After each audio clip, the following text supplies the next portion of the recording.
Chandrababu script ని షర్మిల చదువుతోంది. చంద్రబాబు నాయుడు ఏం మాట్లాడాలో వాటిని మాట్లాడేస్తున్నారు. ఏపీలో కాంగ్రెస్ పార్టీకి ఉనికి లేదు.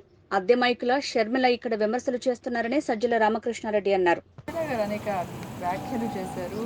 డిఎస్సి 6,000 పోస్ట్ వేయడం ఉంది, నిరుద్యోగుల్ని మోస చేయడమే అని, అదేవిధంగా స్పెషల్ స్టేటస్ సంబంధించి పోరాడట్లేదని విమర్శలు చేస్తా ఉన్నారు. ఎలా చూస్తున్నారు కాంగ్రెస్ చేసిన వ్యాఖ్యలు? టీడీపీ ఆఫీస్లో చంద్రబాబు నాయుడు స్క్రిప్ట్ ఏది ఉందో అది ఆమె చదువుతున్నారు. దానికి ఒక ప్రత్యేకమైన ఇది, ఎందుకంటే ఈ రాష్ట్రంలో ఆమె ఉన్నది లేదు, సమస్యలను ఆకలింపు చేసుకున్నది లేదు. 10 రోజులు 15 రోజుల క్రితము ఇక్కడ అడుగు పెట్టిన రోజు నుంచి చంద్రబాబు నాయుడు కానీ పవన్ కళ్యాణ్ కానీ ఏం మాట్లాడుతున్నారు అదే మాటలు ఇంకొంచెం అగ్రెసివ్గా మాట్లాడడం అనేది ప్రాక్టీస్ చేసినట్టున్నారు, అదే చేస్తున్నారు. దానికి ఏమి విమర్శ అంటే చంద్రబాబు నాయుడు ఏం మాట్లాడిస్తున్నాడు అవి మాట్లాడుతున్నప్పుడు దానికి ప్రత్యేకంగా సపరేట్గా ఇచ్చేయాల్సిన రిప్లై ఇవ్వాల్సిన అవసరం ఉందని కూడా అనుకోవట్లేదు. ఎందుకంటే కాంగ్రెస్ పార్టీగా కాంగ్రెస్కు ఉనికి లేదు.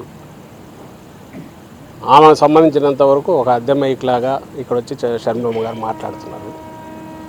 అది చంద్రబాబు నాయుడు ఏమనాలనుకుంటున్నాడో అవన్నీ ఆమె గొంతులోంచి వస్తున్నాయి.